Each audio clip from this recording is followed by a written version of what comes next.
Welcome to heCast, the official podcast of He Changed It. As always, I am Mike Chisholm. As always, I am so excited to have conversations around the world of mental wellness, men's mental wellness specifically, but also, like when I look at today's conversation, it ain't just about men. This is a lot of universal stuff in this one here. Spencer Delisle is the president of the Art of Living Foundation in Canada. Now, this is a worldwide foundation. It's touched over 800 million people. The focal point is living better lives and improving ourselves through meditation, through yoga, through practices that have been around for a long, long time. But really, at the end of the day, I don't know if there's been a time in our time and place, spinning on this rock, going around the sun, where what they are talking about has been more needed than it is now. And I mean, we're talking about ways to deal with anxiety. We're talking about ways to deal with, all of the distractions. We're constantly distracted, and our attention spans are such that many times we're breaking down. And there's a whole bunch of practical, very cool, as Spencer talks about his journey going from a cancer researcher.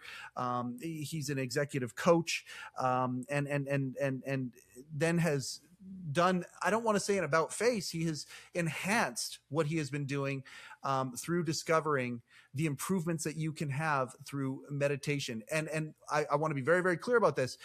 I appreciate this about him. He talks about how universal it is. It doesn't have to be something where people are changing their belief structures and all sorts of, cultural, whatever trepidation people might have. We have a phenomenal conversation about how he, as a very clinical, scientific mind, went down this path, and now he is just an unbelievable resource in the world. He has coached very high-level athletes and executives and things, but also people who are just looking for a way to deal with life better than they are right now. And I don't know if there's more of a compatible guest for heCast. If you haven't downloaded the He Changed It app, what are you waiting for? Go to hechangeit.com for all the details. Please enjoy my amazing conversation with Spencer Delisle.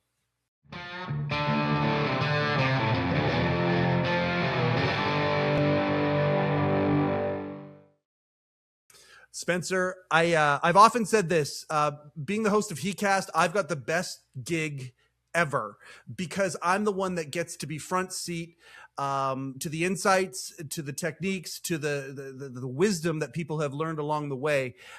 This episode, I said it just before we hit record, is going to go by very, very, very, very quickly. Like I said in the intro, you've got a lot of hats that you have worn throughout your life. And it's fascinating. The word journey is co-opted in this culture right now, and I think it's overused, but man alive, the journey you have taken to get where you are right now, from a cancer researcher, becoming a meditation breathwork teacher, and then of course, an executive coach of the highest caliber for athletes, for, different people out there, and really with a message of how we can be better humans. And I'm so excited to have you on here, the president of the Art of Living Foundation in Canada, one of the largest volunteer organizations in Canada that nobody's heard of. And I'm really excited to introduce our audience to what it is that you do. Spencer, thank you so much for taking time out of your insane schedule to come on heCast. Thank you so much, man. Well, thank you, Mike. And, I've just been following you guys for a while there and watching your podcasts and seeing what you get out and, this incredible app that you have as well. And you're doing such great work. And it's so awesome to see such a positive resource for men and really for everyone. So many people, men and women, can benefit from the content. But there's so many negative stereotypes out there for men, and to have such positivity and enthusiasm and strength is really great to see. So I appreciate all the work you guys are doing. From a logical perspective, my mandate, my life mission has always been: don't focus on the problem, focus on the solution. And I mean, we got a lot of problems out there. That's true. But when we focus on, well, what can we do about it? We take note of it, accept it, don't dwell on it. What can we do about it? And it feels like your entire existence now, and I mean, we all have, lives with ups and downs and all of that sort of stuff. I don't want to, turn you into an angel or anything like that, but it feels like a big part of your life is exactly that, showing people how to focus on solution rather than dwell and get stuck in the problems. And there are all sorts of ways of doing that. Meditation, of course, we're going to get into that and some of the different techniques, but breath work and all of these things. I want to talk to you about this because, how do you go from a medical researcher, which, I mean, the stereotypically is a very clinical existence, into a place where stereotypically it's a very woo-woo place. And I mean, Right. I mean that with the Right. highest, as a compliment. But have you always had both sides where you can kind of walk in both worlds? Or like, how did that transformation take place? Yeah, it's a great question. And I think that is the stereotypical thing, about anything that involves meditation or spirituality or what have you, is that it's going to be woo-woo. At some point, we're going to be holding each other's hands, singing Kumbaya, and this is the direction it's going to take. And I can understand why most men are just like, there's no way, I'd rather just suffer in silence than go do any of that. That is just does not resonate with me at all. And yeah, I think to a certain extent, I had my, point in my life where it was like that for me too. I came from a background where I would say I'm more of an introvert. I would say throughout my life, particularly my young life, I've always had a real curiosity in things in life. And, even when my parents would buy me toys, they'd get so frustrated because I break them open and I want to see how they worked. And, interesting. much to their chagrin and the investment that they made in those for me. But that curiosity was there and led me into a career in science. And I feel so grateful for being able to work in the laboratory, which is a much more, working with much smaller teams. Mm-hmm. And, but at the same time, the intellectual side was pretty developed. But that other side, that emotional regulation side was less developed, being able to, I was a very anxious person. I had good points and I was able to perform well on tests and I could summon myself up during a presentation or what have you, but I was not comfortable in that situation at all. And then fast forward, I found myself a few years ago at one of our World Culture Festivals in front of, 3.75 million people presenting. And in that moment, I had a whole 7 pages of notes to introduce all the different, heads of state and these different high-level business people and spiritual leaders. And the place was so clean. Can I interrupt you for 1 second on that? You talk about the World Culture Festival. Like, a lot of people don't know what that is. And you mentioned heads of state, like literally the tagline that we talked about. This is the Olympics of culture. This is a high level event. And it's coming to Toronto, I believe you said, right? It's coming to the GTA. It is. Yeah. Okay. So this is where you were. So I just want to note that for the listener, because this is a big deal. You found yourself heads of state at the World Culture Festival doing that. And that is a transformation, based on what you said. So I just wanted to make sure people understood that was a big deal, what you just said. Yeah. Thank you. Yeah. I mean, the organization that I lead here in Canada, it's called the Art of Living Foundation. Our goal is to create a stress-free, violence-free world. So we got our work cut out for us. Yeah. And it's a Jesus, Buddha, Gandhi level goal that you guys have. Yeah. That's it. The idea is that, hey, we may look different. We may eat different food. But we share that common humanity. And instead of, fighting over our differences, why can't we celebrate our differences? And especially in the times we're living now with war and strife and people not getting along, and, very narrow ideologies that are kind of driving us apart. Not even to mention that we just came out of a pandemic a number of years ago where we were all, what was supposed to make us healthy was actually making us very mentally unwell. And I know you know all about that. So, and many of your listeners Absolutely. do as well. So the idea Absolutely. was, every 5 years we have this World Culture Festival. We bring all the cultures from around the world to, show their talents in their dance, song, and it's, music and culture, an incredible way to bring people together. Yeah. And that's what we've seen, and we've done it in Bangalore, India, Berlin in Germany. We did one in Delhi in India. We just did one in Washington D.C. a few years ago, and then next year we're having it right here in Canada. Wow.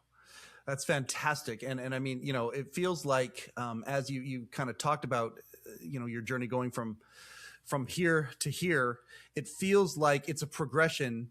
And to me, Spencer, it feels like, when it comes to Toronto, it's going to be a culmination of the path that you have been on in many, many respects. That's is it a daunting task, or is it just straight up excitement? Like it's a muscle now, you know what to do, you know how to flex it, and there'll be excitement, of course, and the unknown of that sort of thing. But is it daunting for you, that knowing that this is coming? Yeah, I would say it's definitely daunting. It's brand new for Canada. It's a unique honor. We had about 1.1 million people come in Washington D.C. I was part of that organizing committee, and it's a massive undertaking. But the transformations that you see take place, you see the Israelis, congratulating the Palestinian and the Yeah. the Iranian teams that come off after doing their presentation, and we had like 80 food trucks there, food from around the world. Oh, that's So great.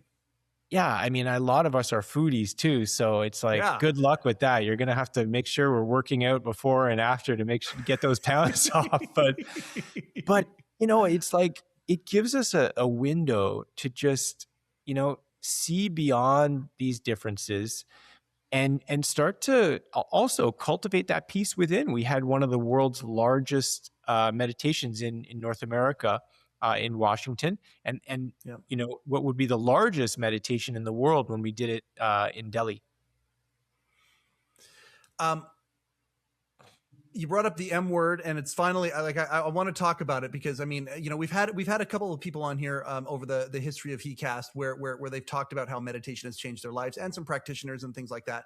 I mean, I don't think that anybody who is, really deep in the meditation world is going to enjoy the next statement that I say, because I don't want to talk about meditation at a high level. But at the end of the day, when you think about who your mentor was, literally, one of the people who studied under the founder of transcendental meditation, like we're talking, the bones of the skeleton of how this thing was created, and created a worldwide phenomenon. So it's not a level thing, but at the end of the day, I look at where you have studied under, and the transformation that your life has taken, like I say, the journey that you've taken, and I really want to explore that a little bit. What was your first foray into the world of meditation? The reason I ask this is because all of us here in the culture, it has permeated so much. People talk about journaling. Journaling is effective. Meditation is effective. A lot of people know that. A lot of people, it's in the zeitgeist. It's there, that it's effective. But people don't know where to start and what to do. And I'm curious about how you found meditation. Yeah, I mean, I think it came from, I think there's different reasons why people look for meditation. Some are looking to improve their life. They're Sure. looking to be a higher performer, whether that be in their work as an entrepreneur or as an athlete, or, that's one type of person. And then I think, there are a lot of people that are just in a lot of pain because it's very challenging to manage their own mind. And I think that was definitely me. I was asking these big questions about life. I kind of lost the juice in life, and Yeah.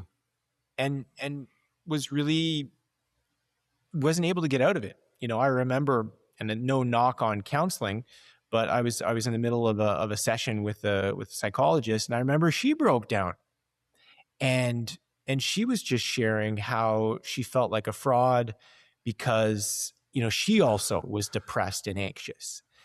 And I remember just sitting there, paying hundreds of dollars for the session and thinking to myself, wow, having so much compassion because, in that moment, she showed so much vulnerability, which was incredible. But it also made me realize, like, man, this is kind of feeling like the blind leading the blind here.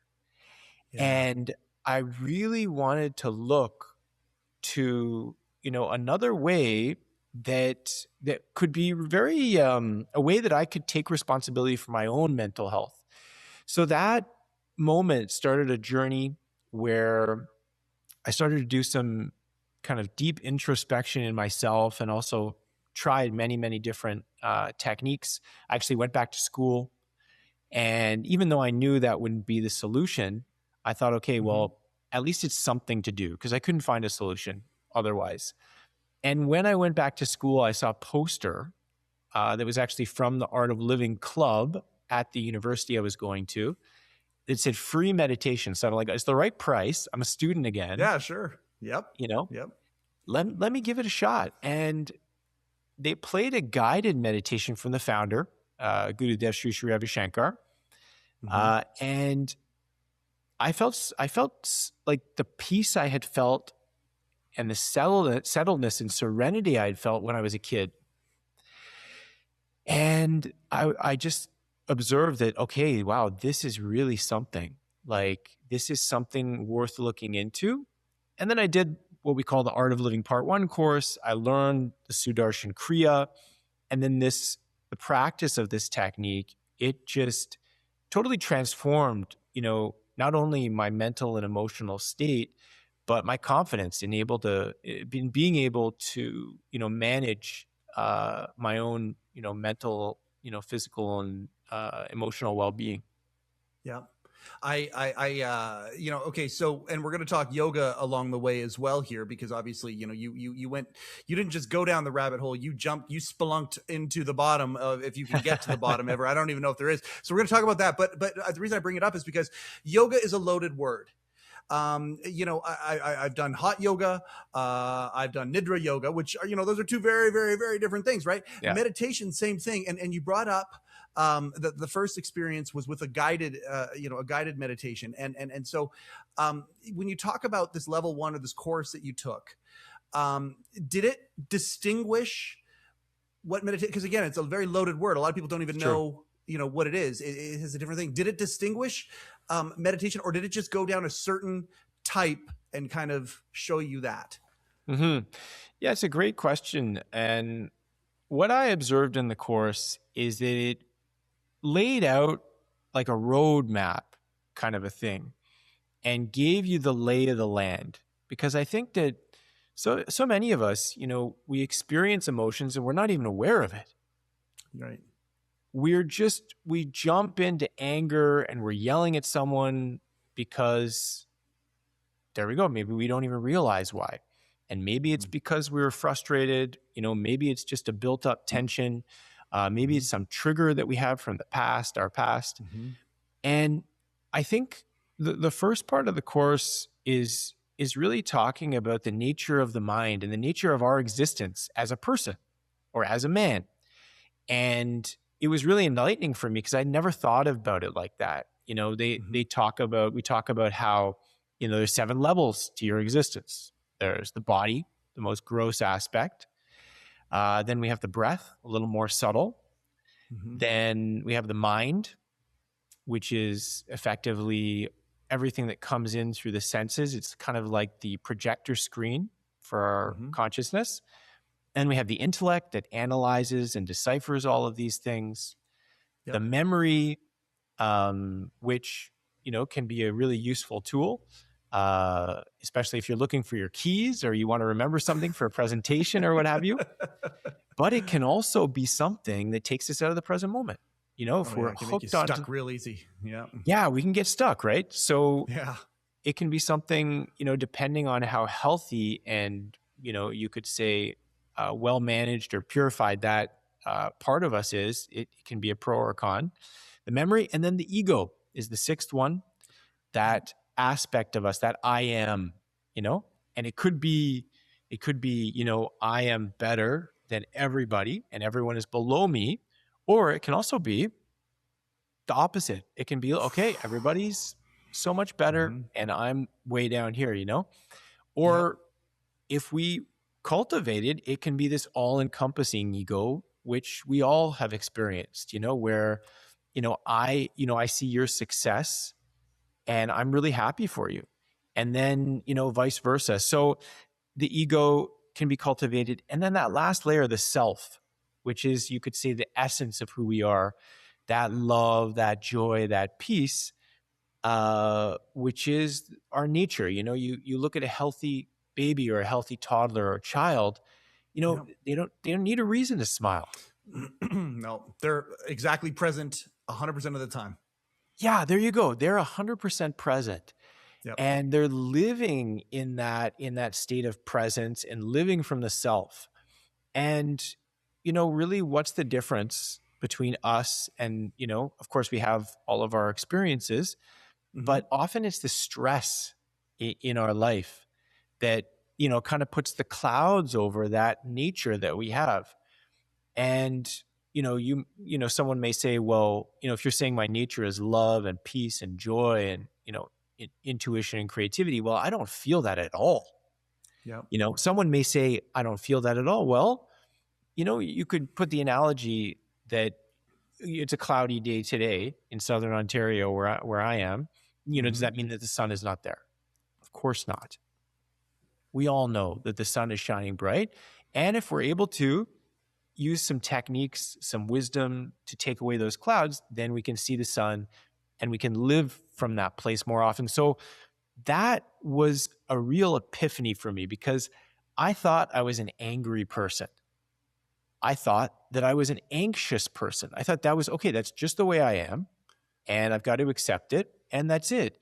But actually, I learned that no, these are fleeting emotions that I was hanging on to. And through these techniques, through this wisdom, I've been able to let those emotions flow so that I can live more in the present moment and live from that essence of who we are, the self.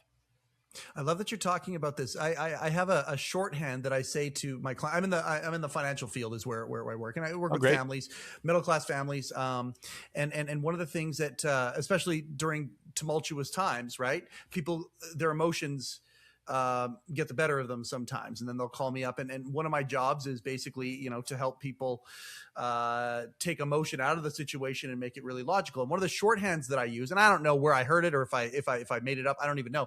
I talk about primary and secondary emotions, and many times when a client calls me up and says, "Hey, we need to meet," there's a skirmish going on in Iran right now. We need to meet. The markets are up and down. They're up and down. And they're up and down. Right.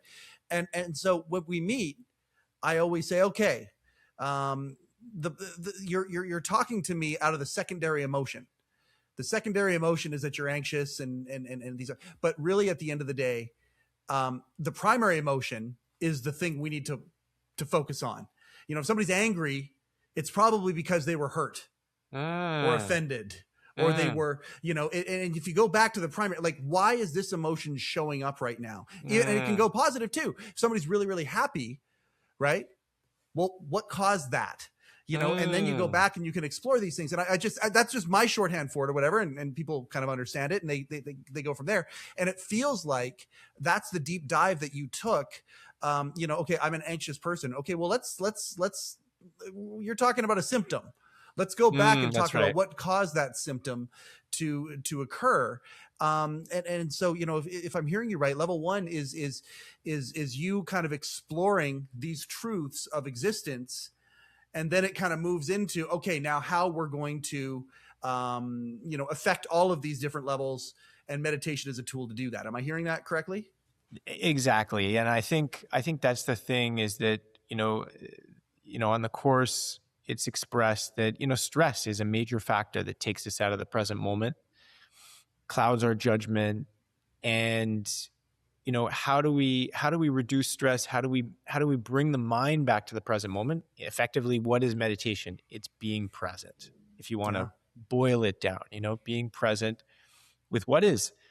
And typically our mind is either in the future worrying about things, getting anxious about things like you were talking about, war that's happening wherever in the world, the effect it'll have on my portfolio, Yeah. or regretting things. Oh, if I only had moved, this investment at this time, oh, wow, life could have been very different. There you go. There you go. That's Mm. exactly it. And I mean, if we can learn to manage that in ourselves, and I mean, it comes down to awareness, self-awareness, and really at the end of the day, I'll tell you a book that changed my life, and I don't know how much it corresponds with Art of Living or not. I'm curious, actually. Have you read Power of Now by Eckhart Tolle? I've leafed through it, but what I did read is very powerful. Yeah, well, and I mean, it really is kind of a little guidebook to show you how to become present, to show you that your mind is not you, and to show you, a bigger, there's a bigger thing out there, and presence is the thing that's going to attach you to it. And really, that to me was a gateway. And I mean, I might as well just ask it to you right now, because I mean, when you're doing level 1, when you're starting meditation, I mean, I want to ask you, after all this time, are you any good at it yet? Because I mean, and then you learn the truth. There's no such thing as a bad meditation. You learn that truth, right? But I mean, how many times have I met people who have said, "Oh, I tried meditating. I was no good at it, so I stopped doing it." And that shows the missing of the point of the whole thing. And that was one point I really wanted to talk about here today, because there's a lot of people out there who've dabbled and they think that they did it wrong. Yeah. And it's because I think it's probably because they expect a result right away that is a little more tangible than what the exercise does. I don't know. That's just my thought to it. But did you think that at the beginning when you first tried it?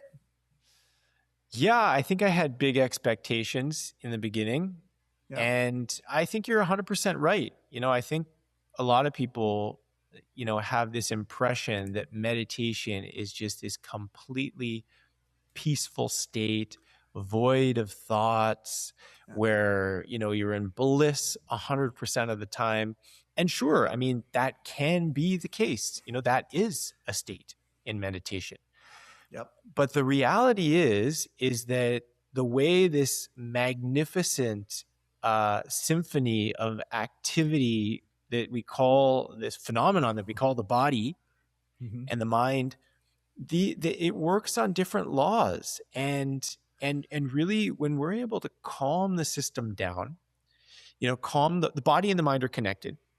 If I can calm the mind down, because they're connected, automatically the body is going to calm down. When I calm both down, what happens is just naturally it kicks off the stress.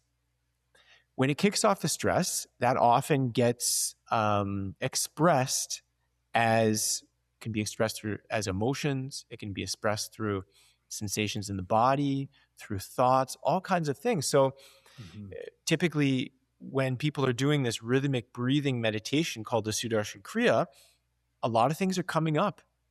It's releasing a lot of old traumas and stresses from the past. So some people may feel a lot of anger during the process of this rhythmic breathing meditation. They may feel some anxiety. And we do our best in the beginning to really, let people know that, it's coming up to come out. It's just it's just like if you're sick and you've got to throw up, well, you might as well just get it over with, because you're going to feel a lot better. Yep. And yeah, the process is not so nice, but once you're done, wow, you're that much lighter, you're that much more free. And that really is the process of Sudarshan Kriya, especially the first, when you start to first do this technique. There are a lot of different emotions and different, traumas and stresses that are coming out. Process is not so comfortable, but in the end, with time and practice, it does settle down and bring you to that present moment. But like you said, not all the time. Depending on how much cleansing is happening, if more cleansing is happening, you're not going to be so comfortable. If you're in that more peaceful, settled, calm state, enjoy it. It's a journey, just like you said, and being able to give ourselves that permission to be in a state, whatever that is often a great way to be present as well. I just go back to I'm the luckiest guy in the world because I get to be the guy that hears all of these things, and I'm taking it in, and very, very grateful for what you're talking about here. There's a bunch of things there that, like, the first thing you said was, okay, if you have an active mind and you want to calm the mind, you calm the mind first, and then the body. There's people who are out there listening to this right now that are in a state of their mind is going a million miles a minute, whether they're stuck in fight or flight, whatever it is, their mind is just going. And when you said, okay, yeah, and then you can calm the mind, they're probably held up on that. Wait a second, you can calm the mind. Yeah, this is what we're talking about here, and then the idea of uncomfortable things coming up, they come up to come out. My God, Yeah. like I that is such a simple concept. Almost I think we all just kind of fly by it sometimes because we don't like being uncomfortable, but the idea of that discomfort, which is temporary, everything is temporary. We hear this. It's a a platitude that's out there. Everything is temporary, but here's where it's practical. If it's starting to come out, you let it out, and that can happen through breath work, through meditation. I got a question about, okay, so somebody who hears this and they've got their little ears are pointed up going, wait a second. Okay. I want, this might be something I want to do. Do you have like, when it comes to meditation, I mean, again, we talked about there's guided meditations. There are ones where you have affirmations that you focus on, where you just focus on the breath and it's silent. And maybe time is involved, that kind of a thing. If somebody wants to dip their toe and they want to start looking at it, do you have, I'm sure it's not a one size fit all kind of a thing, but is there a pathway for an average guy who's out there who's like, okay, I've heard this forever. You've got my attention. Is there a common way that people usually start? Definitely. I mean, the part 1 course is meant for someone that has either no experience or, this has been taught to, sages in the Himalayas that have been meditating their whole life. This technique, it's a very ancient technique that you could say was kind of rediscovered in meditation by Gurudev Sri Ravi Shankar. He went on a 10-day, he went basically in the jungle for 10 days, and he came out of that silent, personal retreat with this technique. And it's something that, it's interesting. Many people have told him that it's too precious to share unless someone has done, years and years of service and toiled at, the retreat of the ashrams, that you should only give it to people that are truly deserving. But the way his perspective, I should say, is that the times are such that this is what's needed, and let's make it available to everybody. And then whoever, is able to benefit, great. And if not, that's all good too. Everyone has their own path. So people can feel confident in coming on the course. It's a step-by-step process. It's a 3-day course where it's a few hours a day. If you do it online, it's 2.5 hours. If you do it in person, it's 3. And we teach a number of preparatory techniques. So we don't jump into the Sudarshan Kriya, the sky breath meditation right away. We teach some techniques that are a little, they're actually very good, not only for as a daily practice, but something you can use to calm and soothe the mind, even in a conversation. Like, imagine you're in a challenging conversation and that person, triggers you in some way. Well, this is very common. We've all experienced that, right? And instead of jumping into a reaction, you could start this breathing and nobody will know you're doing it. You can do it anytime you want. And it's a very powerful way to kind of get back in the driver's seat of your mind and emotions. Yep. So, like, okay. Now, that being said, there's a part of me that loves going down the rabbit hole and the idea of, like, okay, I've had a couple, and I mean, they're minimal compared to what other people have done. I've had a couple psychedelic experiences that involve no substances whatsoever. One time I was in a float tank. I was in a separate sensory deprivation tank, and it happened in there. The other was when I was at a breathwork seminar. And so So that's the beginning of the rabbit hole, which is fantastic. Let's go down the advancement a little bit. When you start to, you don't just dip your toe and stop because you think you can't do it. No, you let the process start to take form, and you move forward. You could see some pretty wild things. You can have some pretty wild insights. And I'm super curious for you, through breathwork, through meditation. You talk about these levels and the states that you can get to and feel. Does that happen often for you, Spencer? Yeah, it's a great question. And definitely there's all kinds of experiences that you can have. And sure, I've had all kinds of experiences in terms of like, seeing colors and, having, I mean, even after some of these deep, meditations, just feeling like, wow, I don't even have a body. Yeah. I'm in such a deep state that I just feel connected with everyone and everything. And I don't even identify with this body at all. I just feel like I'm energy. Having that deep state of bliss and fulfillment where everybody is connected to me, I'm connected to everybody else. And yeah, all my desires and, all my cravings and aversions, they all melt away. And Yes. this state becomes so energizing that you even just dip into that for even a few seconds or a few minutes, and the level of energy and vitality that you have is remarkable. And sure, these techniques can bring you all of that. And I would say that there is a state, I would say also to peer beyond the curtain of these experiences. And the real wealth is sitting for you there. Because the experiences are one thing. Mm-hmm. And I would say that in order to dip into the self and get to that deeper level of experience, it takes that aspect of patience and rest.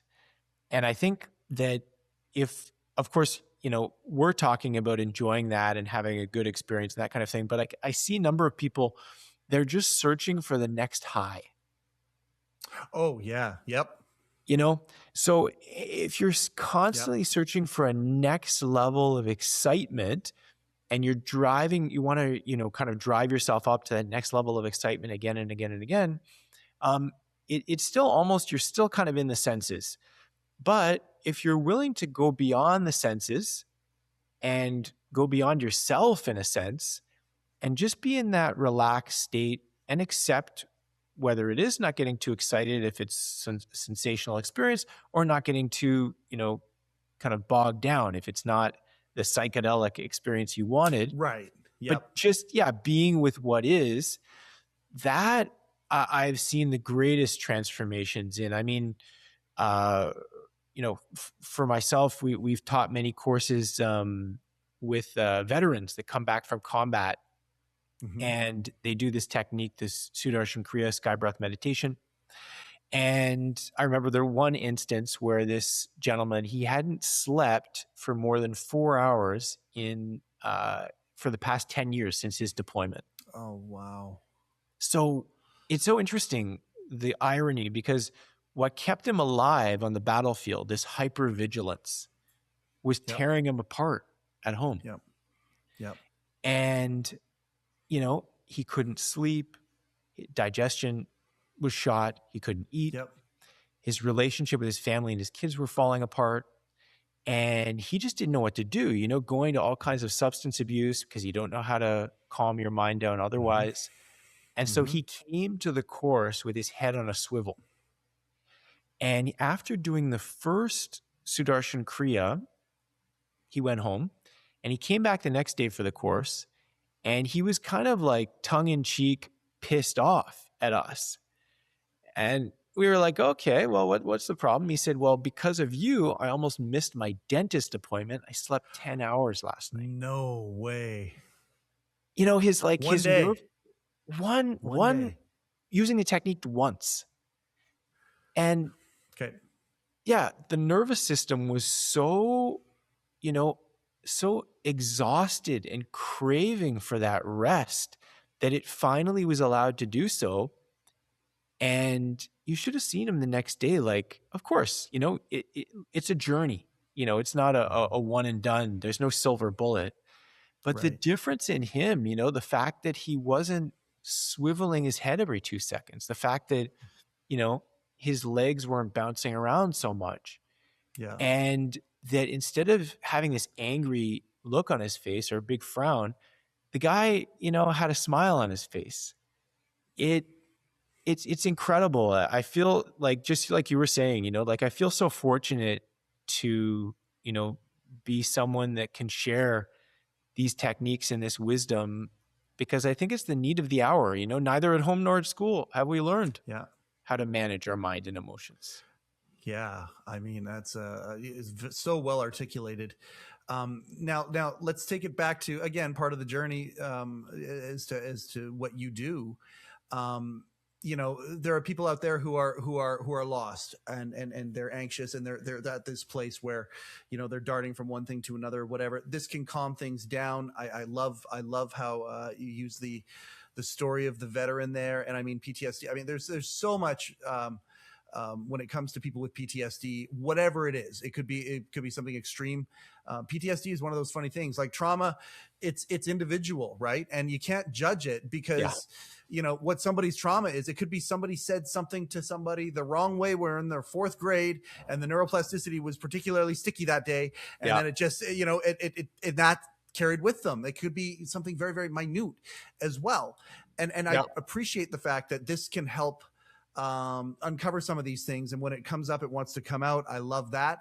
Now let's take it and look at the focal point, though. Like, when you deal with some of these, like, high impact athletes, some of these high impact executives or performers in business, things like that, we can also take these techniques and these amazing gifts that are available to anybody, that we can all learn and master. There is no hierarchy when it comes to this.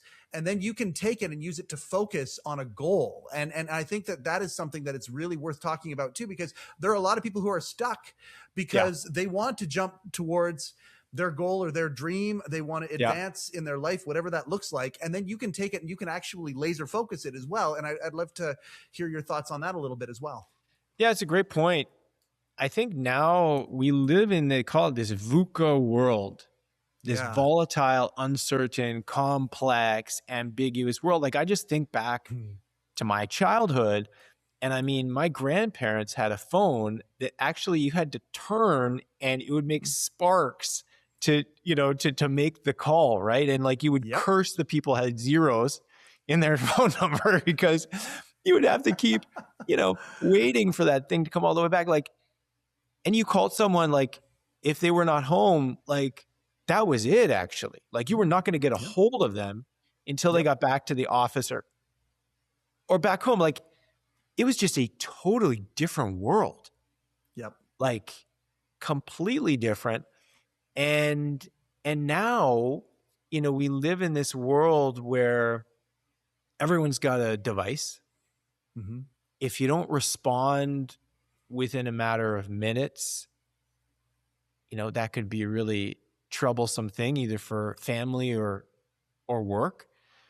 And, we're constantly pulled into this, social media, this doom scrolling.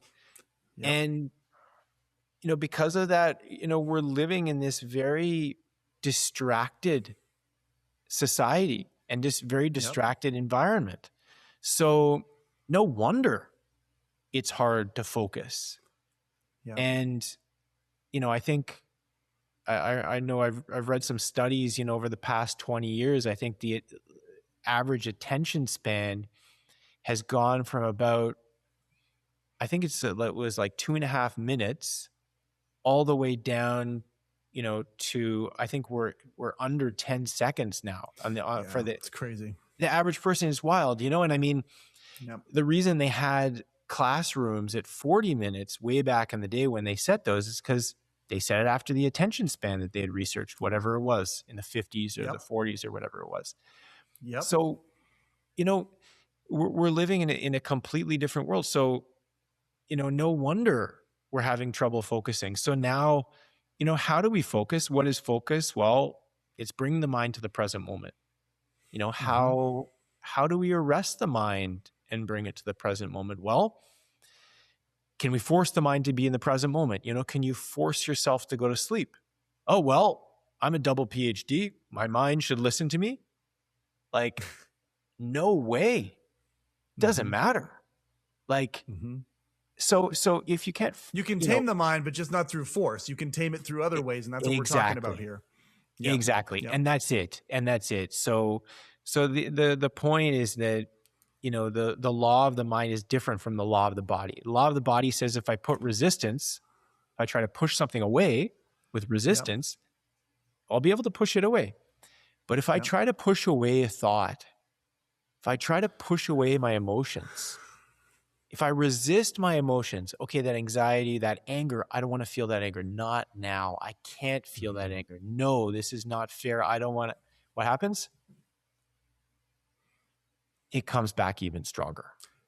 So sitting in it, we hear about this. We need to learn to sit in it. And this is what you're talking about here. That's exactly it. And the idea and the phrase that I really like is, whatever you resist at the level of the mind persists. So the more you it's like a skipping record. It doesn't have a chance to get past the part where it's skipping. The resistance creates that skip. Yeah. That's it. So, I mean, there's many ways to do this, as you said. And I think one powerful way that, we do at the Art of Living Foundation is we use the breath as an anchor. So, is there a moment that the breath is not in the present moment? Can I say, okay, I breathed enough today. I'm going to take a break. It's getting a little boring, in, out, and I'm going to start again on Saturday. Yeah. Obviously. Not going to happen. Not going to happen. What a great analogy. Yep. So the breath is always in the present moment.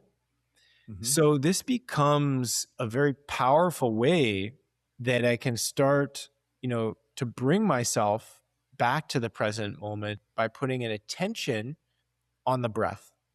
And if you think of the mind as a kite and, the breath would be the string. And typically most of our kites, we have a string on there. We're not using it. The kite is just flying away somewhere. It's going wherever it wants. But with the breath, it becomes much easier to bring our mind back to the present moment. And not only to make us more present, but the breath is also a powerful tool for helping us manage the emotions as well. If you think about it, like when you're angry, how do you breathe? Yeah. Intense. Yeah, that's it. Intense, it can be heavy. Or when you're anxious, how do you breathe? Shallow many times. It's exactly. Yep. Shallow. Sometimes you don't breathe at all. Yeah. You kind of lose your breath.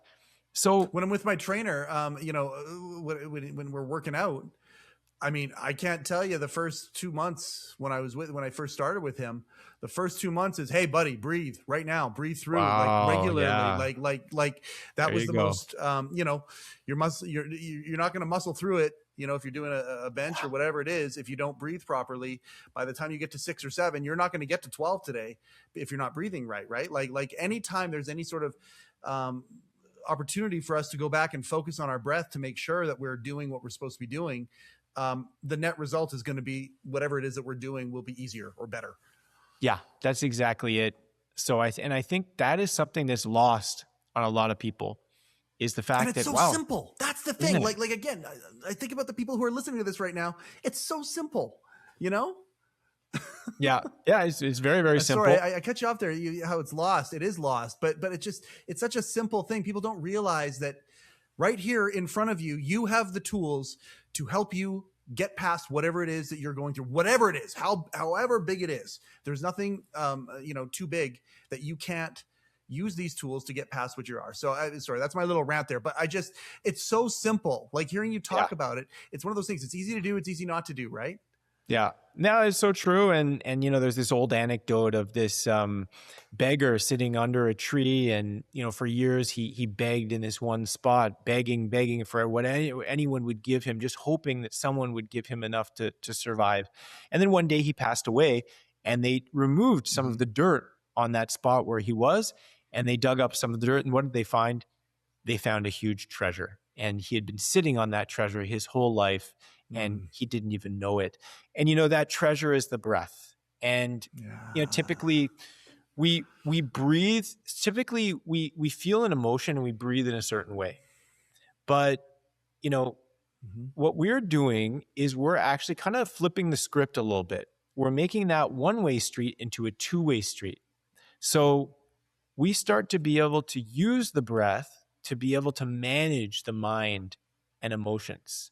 And, this is definitely the best way to test this out, is to come and to experience it, for yourself.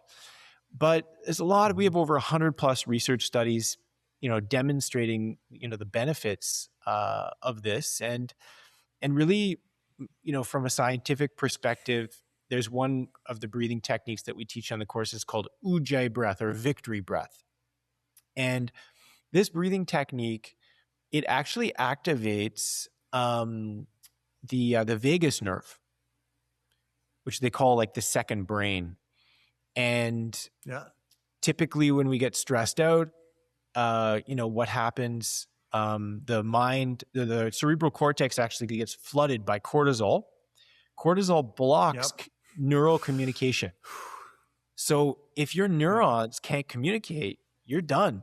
So instead of your wizard brain, your cerebral cortex, where all the rational, intelligent, creative thinking happens, you fall back to the amygdala, that kind of lizard brain, where the fight or flight the reptile is brain. happening. Yep.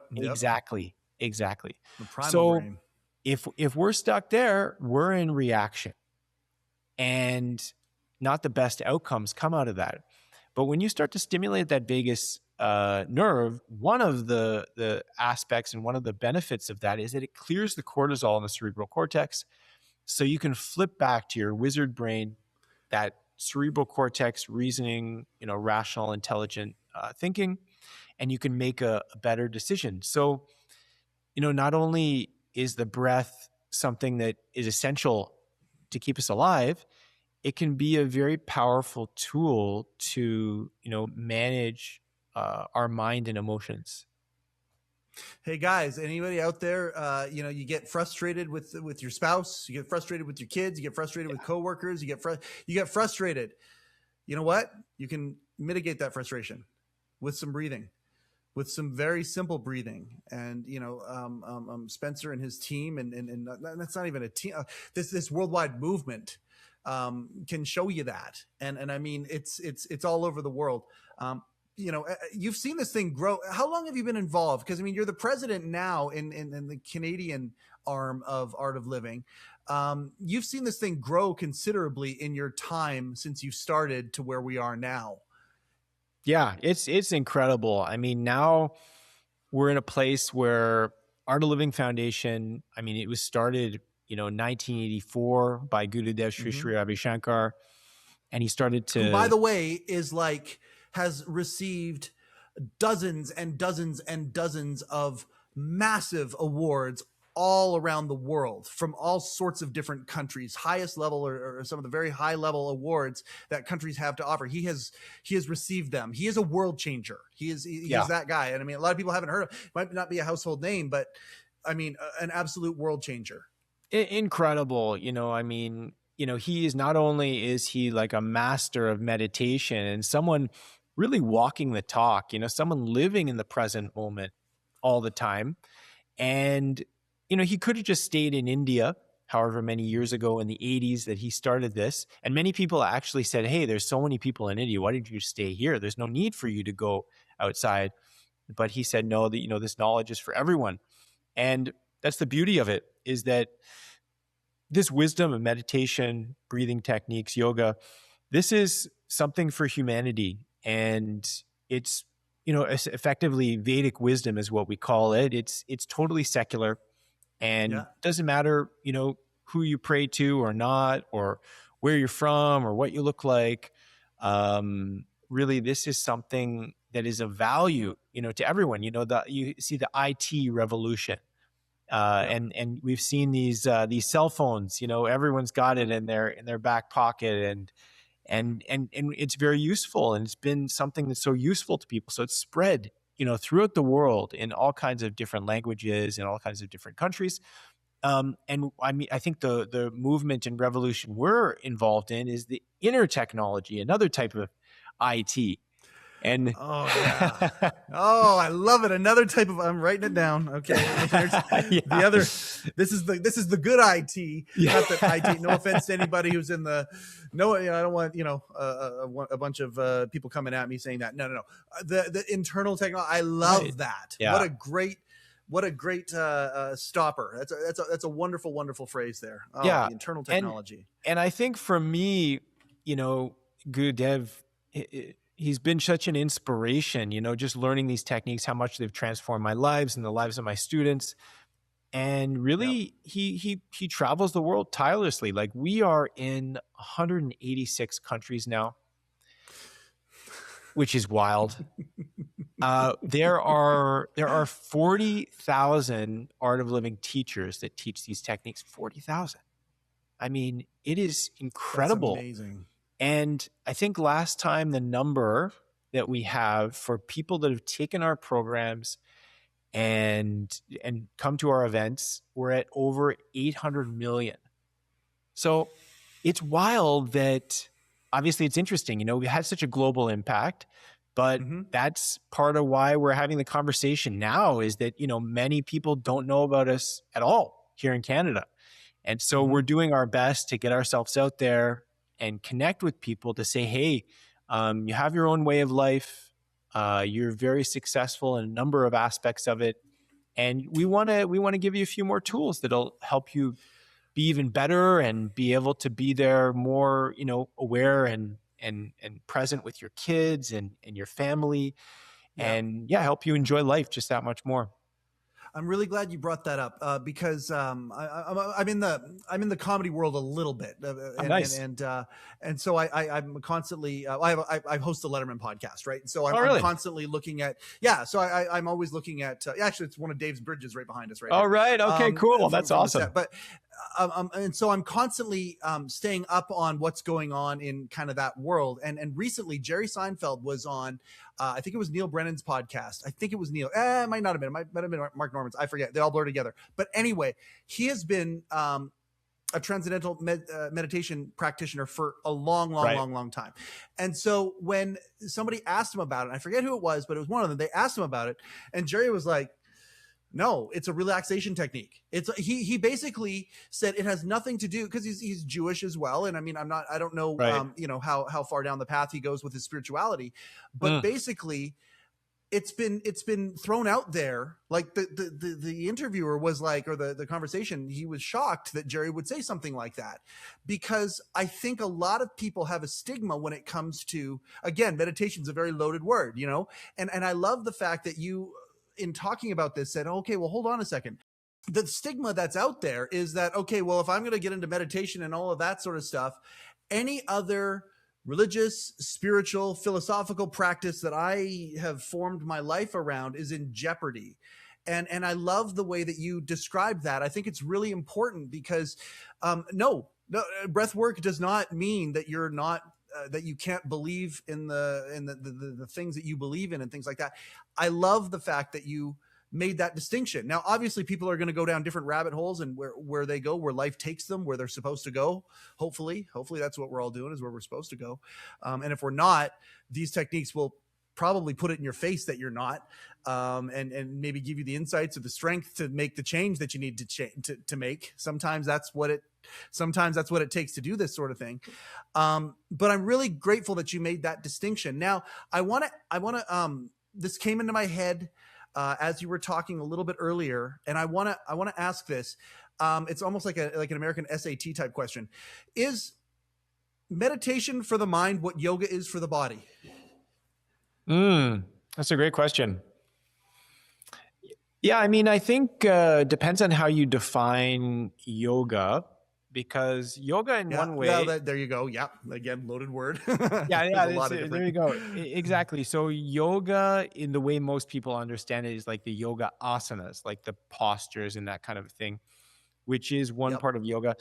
The other way, that the more traditional definition of yoga, is this vast knowledge, this vast, expansive um, kind of library of Vedic wisdom, and this includes meditation, actually. And you could say that definitely um, two things that are in the present moment all the time. One we already talked about, the breath, Breath. and the Yep. other is the body. So Yep. the body is constant, is always in the present moment. So, like you said, these asanas actually traditionally have been used, one, of course, to stretch the body, but that's not the principal reason that we do the asanas. The principal reason we do the asanas actually is to prepare the mind to go into meditation.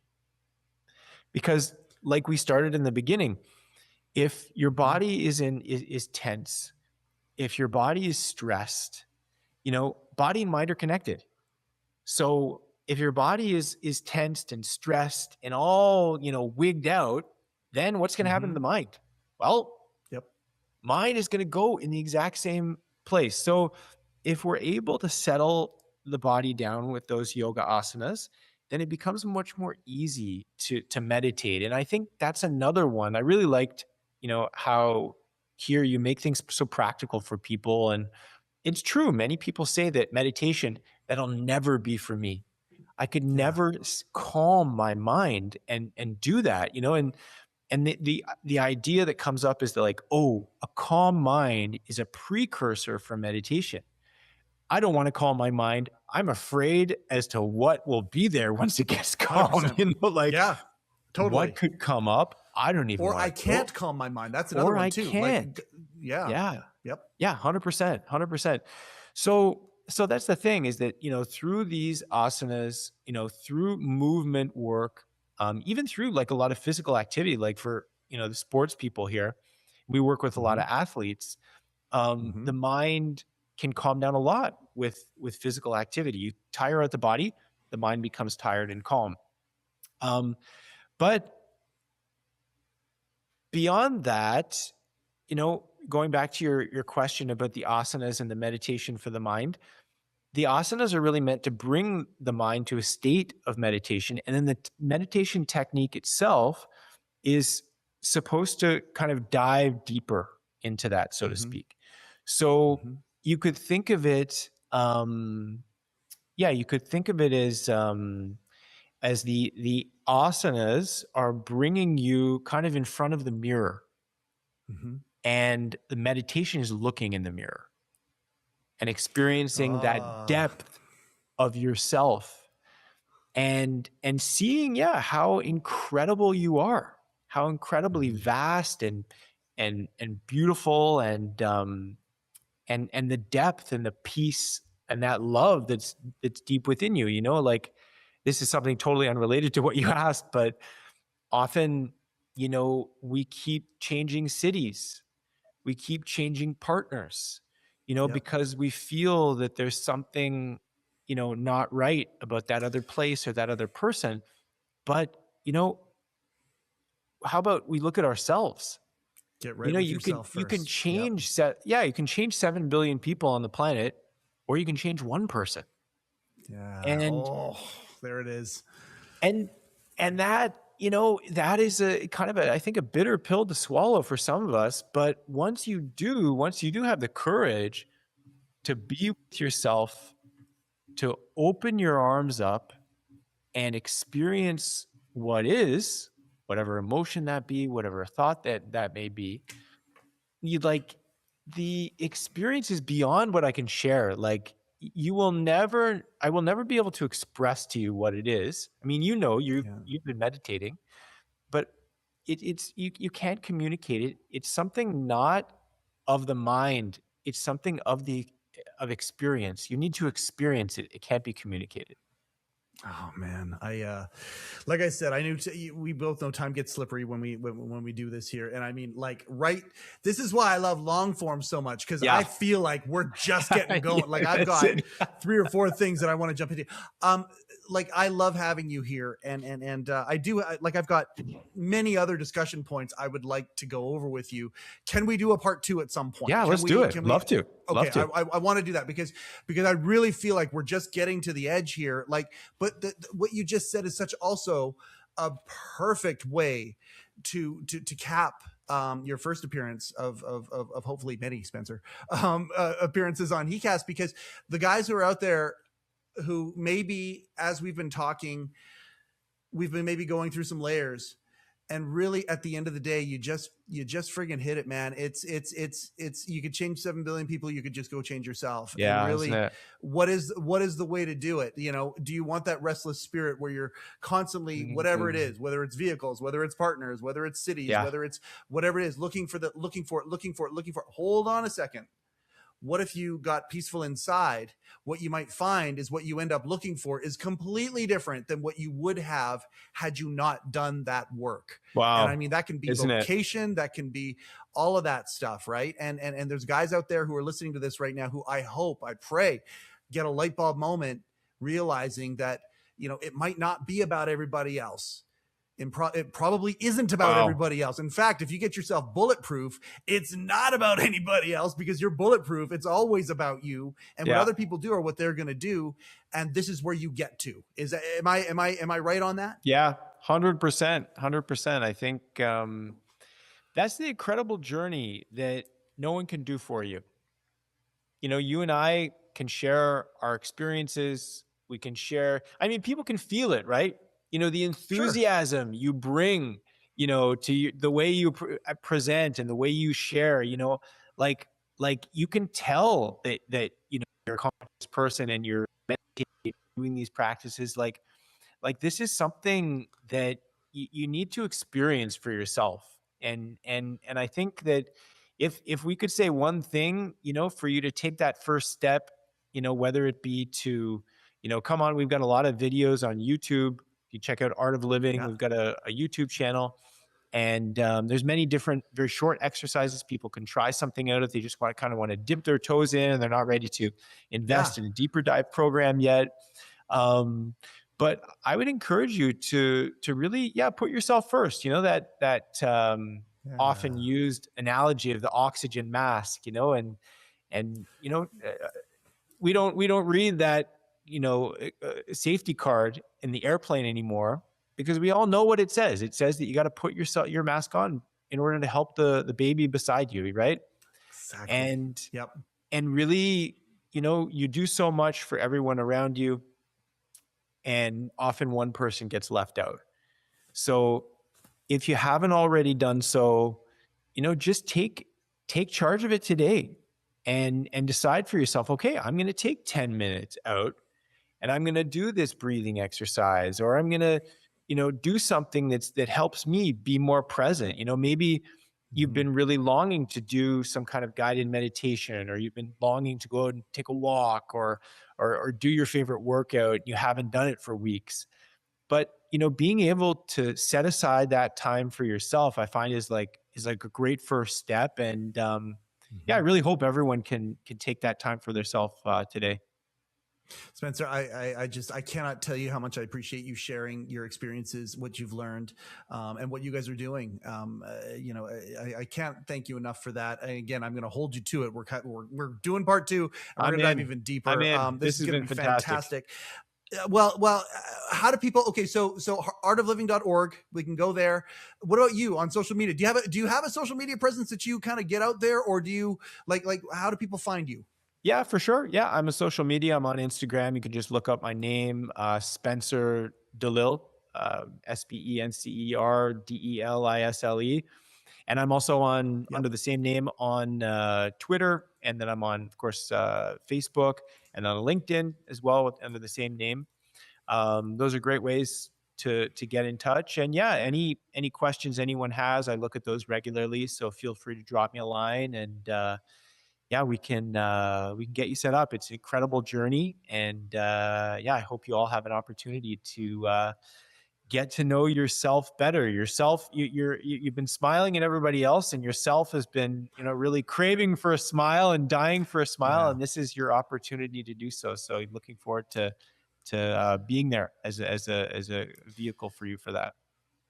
Imagine if we treated ourselves the way that we treat our kids, or like in Wow. my granddaughter. My granddaughter's everything. She's 8 years old, and she Wow. is my best friend. She's everything. I see her 5 days a week. Wow. Imagine if I treated myself the way I treat her. Isn't it? I can't even imagine. And yet, that's really, at the end of the day, one of the keys. It's not selfish, and I think that self-care is not selfish at all. And we've Mm. really dove into some really cool concepts here for the guys that are out there. Thank you so much for hanging in and listening to this conversation. Thank you so much for everybody who has downloaded the app. If you want to know what it's all about, go to hechangedit.com and you can check out what's all happening. This thing that we want to do. We want to do what Art of Living is doing. We want to literally transform the world. And there's so many good things here. There's so many topics we didn't even get to. A little bit of boredom is a good thing. Don't just start doom scrolling after this. Sit for 20 minutes and just think. Just with no outcome whatsoever. Let your mind do what it's going to do. You are a light in this world, Spencer. You really, really are. I appreciate you and what it is that you're doing and what you stand for. Thank you so much. This has been another episode of heCast, the official podcast of He Changed It. My name is Mike Chisholm. Go change something.